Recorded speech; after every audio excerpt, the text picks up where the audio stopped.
at war. Underestimating your opponent is a Roman trait. We will not fall prey to it. Velkommen til Films TV.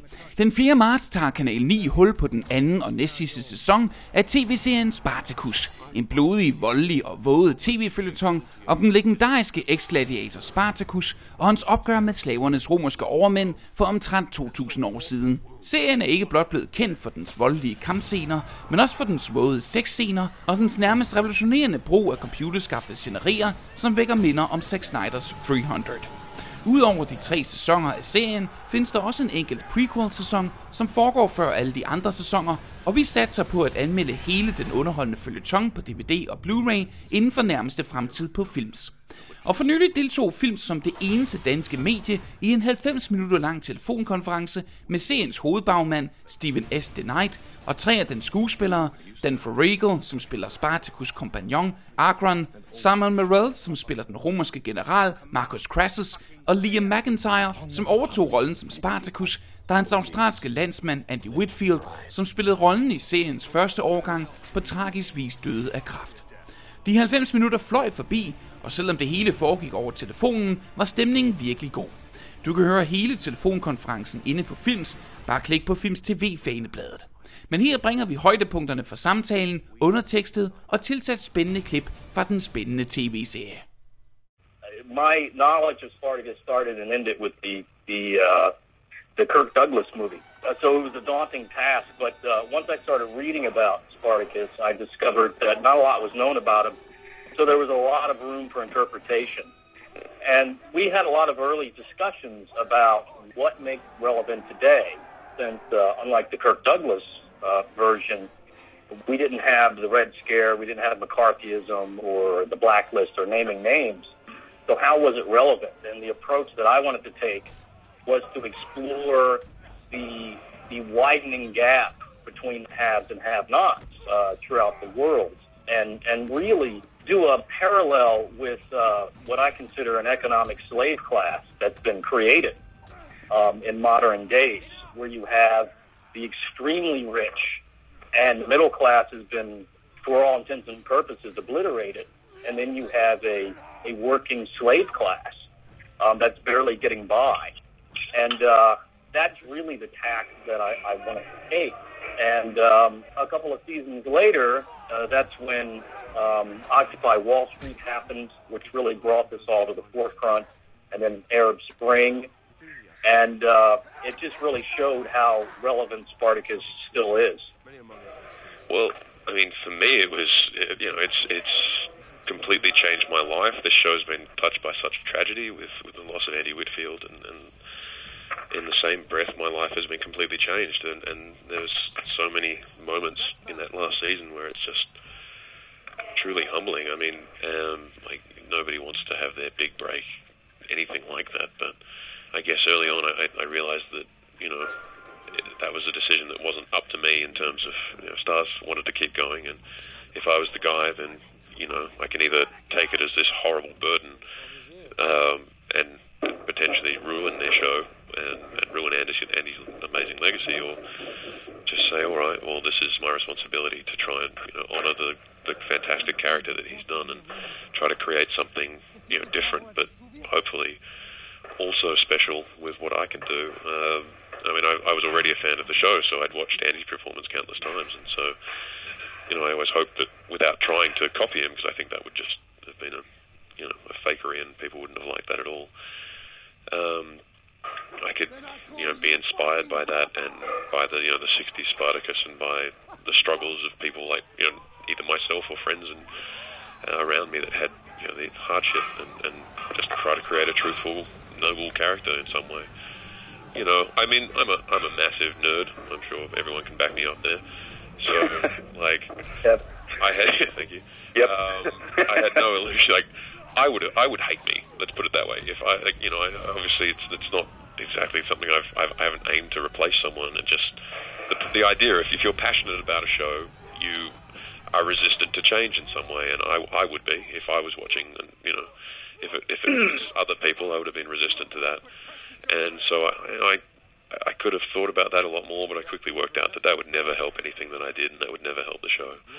So the best thing I could do was just try and honour the amazing show that Andy and all the others set up in season 1 and Gods of the Arena, and work my butt off to try and do a good job. And, you know, I hope I've done any tiny percent of that. That's all you can do, I guess, is try to do your best in a situation you've got.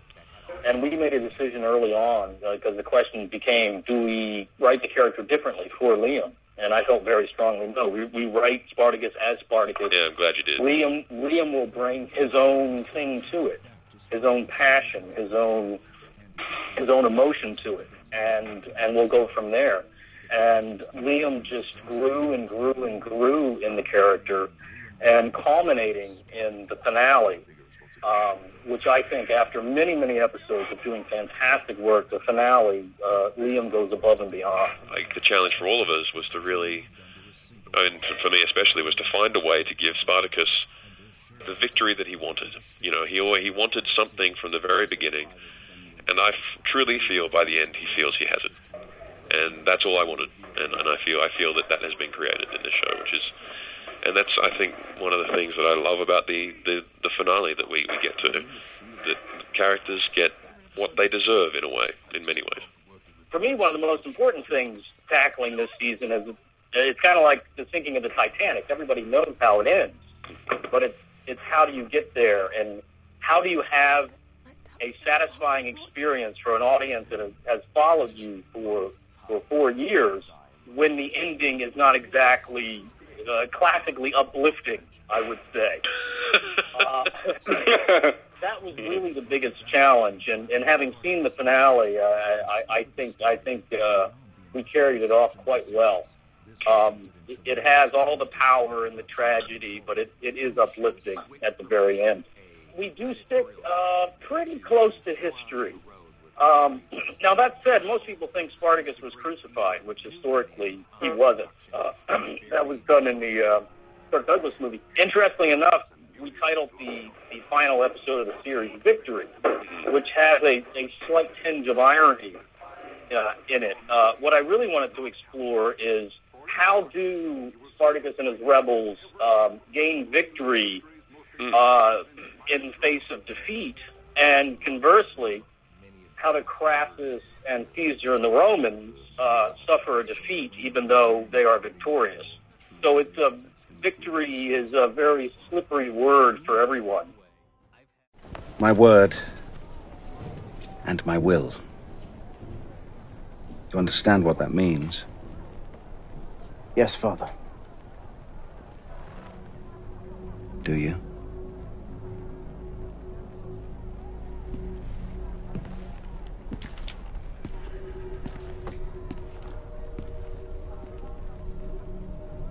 The first battle in my campaign, forever etched in history as a victory for Spartacus.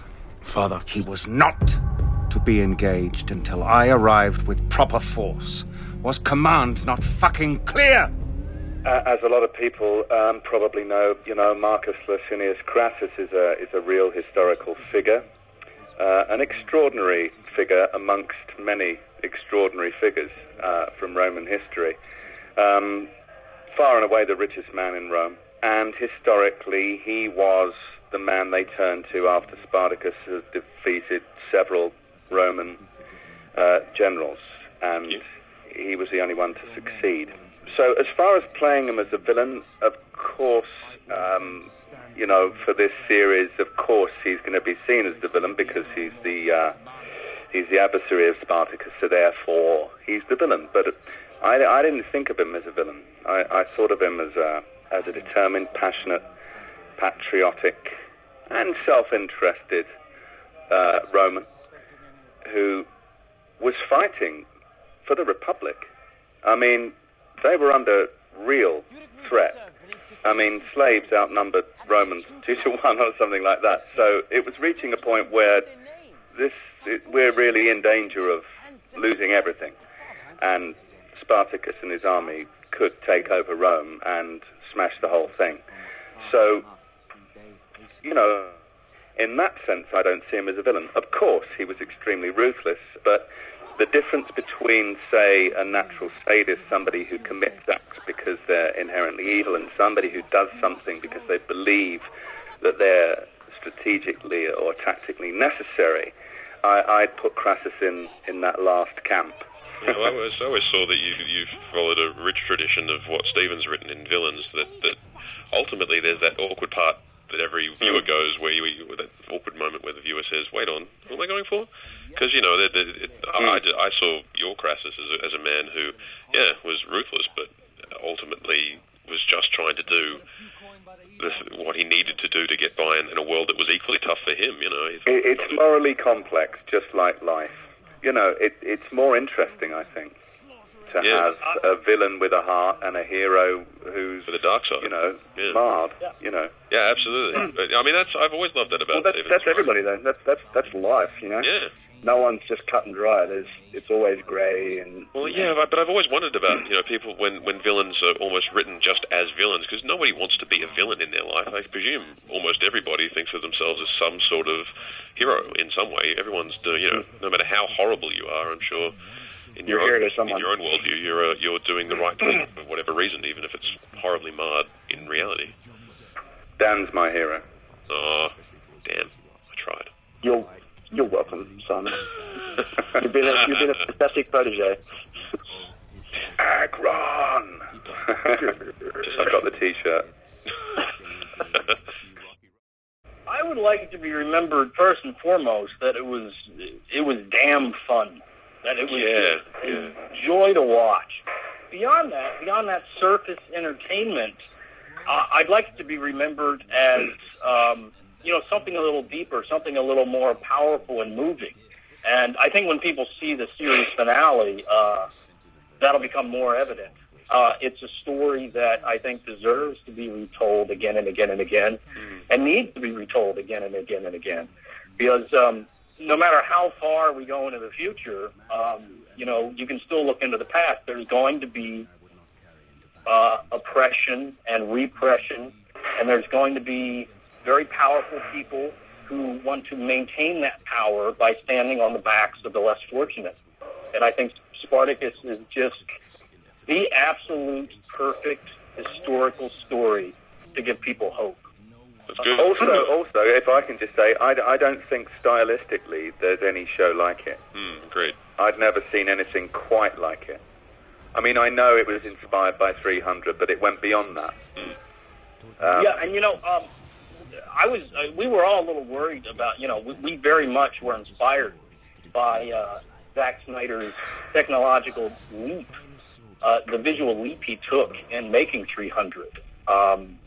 And we really wanted to bring that to TV. And I was, early on worried, I wouldn't want to have Zach think, we're trying to rip him off. It was very much we wanted to honor what he had done and continue that forward. And I was very happy in the first season. Found out that one of our directors, Rick Jacobson, is a friend of Zack Snyder's. And he said Zack loved the show, loved that we were continuing what he had done. And he actually showed me a picture of Zack Snyder in a Spartacus t-shirt. Awesome.